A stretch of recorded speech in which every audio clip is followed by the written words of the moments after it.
नमस्कार बंधुरा आज के चले एलाम बागाने और आमार बागाने तुम्हादेर अनेक अनेक स्वागत जानाई।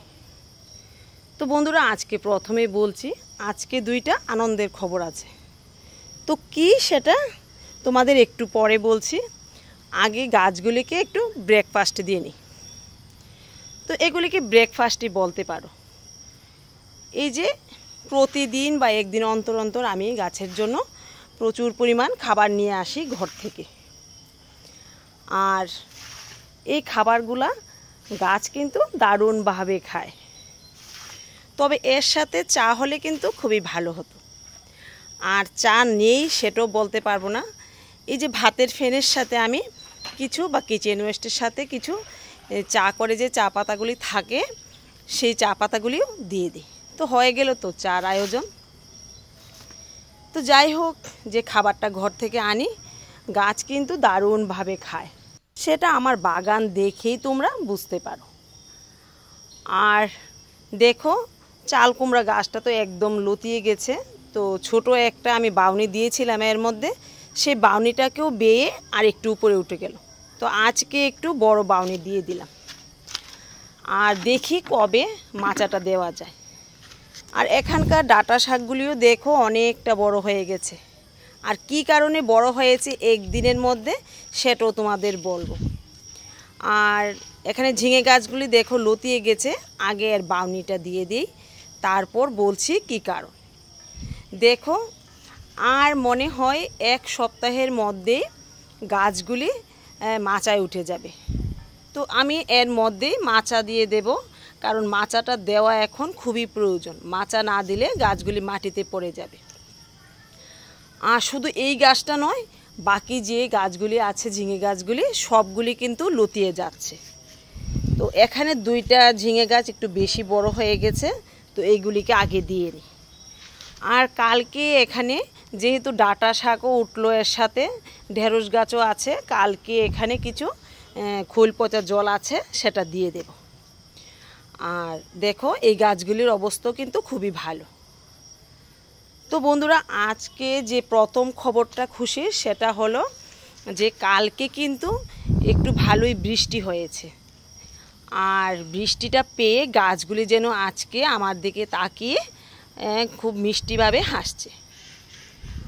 আর এখানকার কারকুল গাছগুলিও এখন মনে হচ্ছে বেঁচে যাবে, যেহেতু বৃষ্টি পেয়েছে। আর এখান থেকে নিয়ে নেব কয়েকটা আদা। আগে দেখি আদাগুলি অঙ্কুর দিল কিনা। আর যদি অঙ্কুর না দেয় তাহলে কিছুই করার নেই, আবার দেখি বাজার থেকে এনে কয়েকটা লাগিয়ে রাখবো। গত বছর তো লাগিয়েছিলাম, এরকম বৃষ্টির অভাবে গাছগুলি নষ্টই হয়ে গেছে, মানে আদাগুলি নষ্ট হয়ে গেছে। তো এই আদাটা দেখা যাচ্ছে অল্প পরিমাণ অঙ্কুর আছে। তো এই আদাটাকেও লাগিয়ে দেব ভেঙে। দেখো একটু অঙ্কুর হয়েছে, তো দেখি হয় কি না। আর যে আদাগুলি অঙ্কুর দেয়নি সেগুলিকে আবার মাটিতে রেখে দেব, দেখা যাক বৃষ্টি হলে হয় কি না। তো চলো দেখি এগুলিকে কোথায় লাগাতে পারি।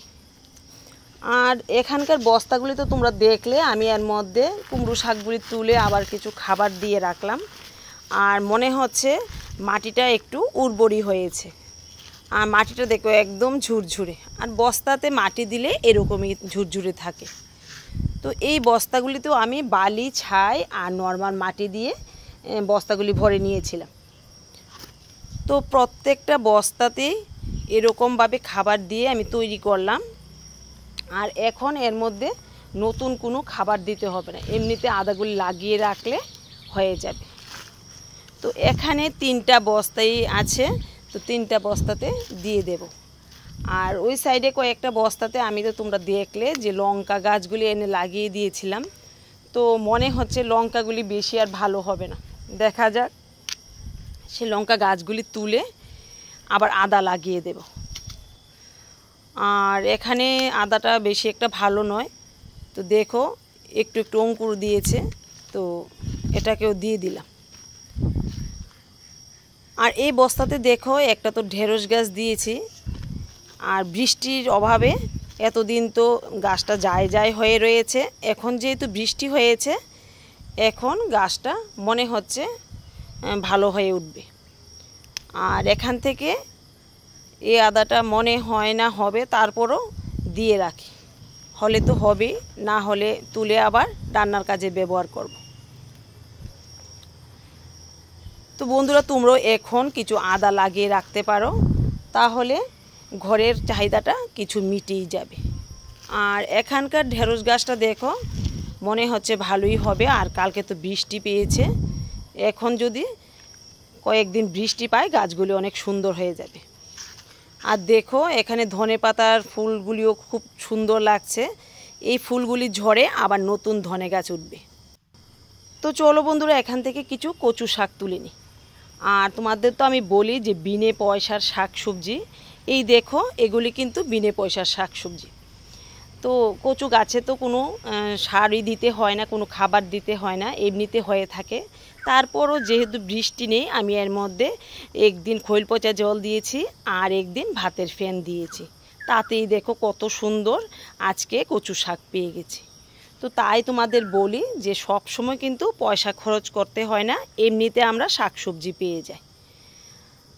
এবার চলো বাড়ির সাইড থেকে তুলে আনলাম কিছু খারকন্ডুগা, এগুলিও বন্ধুরা একদম বিনে পয়সার শাকসবজি।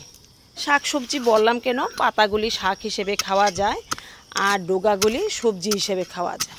তো এখানে দেখো কয়েকটা ঢেঁড়সের চারা আছে, আর চারাগুলি বেশি একটা ভালো হয়নি, তো এগুলিকে রাখবো না, তুলে ফেলে দেব। তো এখানে কিছু খারকন্ডুগা রেখে দিলাম যাতে আমি শাকসবজি তুলতে সুবিধা হয়, এক জায়গা থেকে নিয়ে নেব।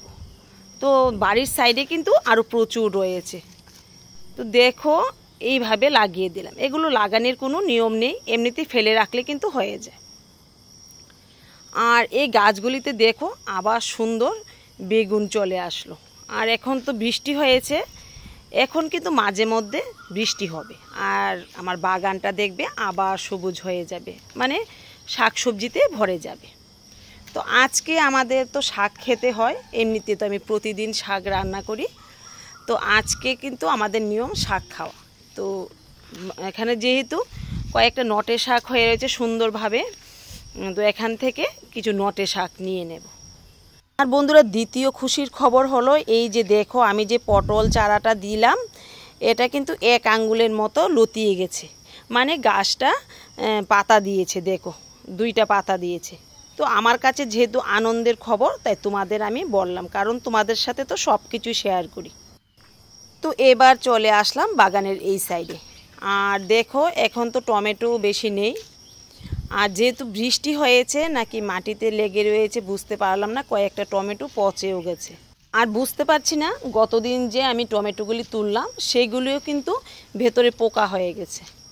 তো যাই হোক আজকে দেখি এগুলি ভালো আছে কি না, আর ভাবছি কালকে এই টমেটো গাছগুলিকে তুলে ফেলবো, তুলে কিছু কারকুলের চারা হয়েছে সেই চারাগুলি এখানে দিয়ে দেব। তো টমেটোগুলি দেখো দেখতে কিন্তু খুবই সুন্দর, কিন্তু ভিতরে কাটলে পোকা দেখা যায়, ছোট ছোট সাদা সাদা পোকা হয়ে রয়েছে। তো যাই হোক দেখা যাক কি করা যায়। আর আজকে এখান থেকে কিছু লাল শাকও নিয়ে নেব, আর দেখি কি কি শাক পাই, তবে সবটা ভিডিওতে তুলবো না কারণ ভিডিওটা লম্বা হয়ে যাবে। আর দেখো এখানকার কারকুল গাছগুলিও লতিয়ে গেছে, আর কালকে যেহেতু বৃষ্টি হয়েছে এখন কিন্তু ভালোই বড় হয়ে যাবে। দেখি কালকে মাচাটা দিতে পারি কি না। তো বেশি নেব না কারণ অনেক রকমের শাকই আমাকে নিতে হবে, এখান থেকে অল্প পরিমাণ লাল শাক নিয়ে নিলাম। তো বন্ধুরা আবারও বলছি, তোমরা বাড়িতে জায়গা যদি নাও থাকে বক্সে কিংবা বস্তাতে কিছু না কিছু শাক সবজি ফেলে রাখো, এখন বৃষ্টি হবে আর দারুণভাবে কিন্তু বড় হবে। তো ঠিক আছে, ভিডিওটার একদম শেষ পর্যায়ে চলে এলাম। আজকের মতো ভিডিওটা এখানেই রাখছি। ভালো থেকো, সুস্থ থেকো, দেখা হবে আগামী দিন আগামী আরেকটা নতুন ভিডিওতে।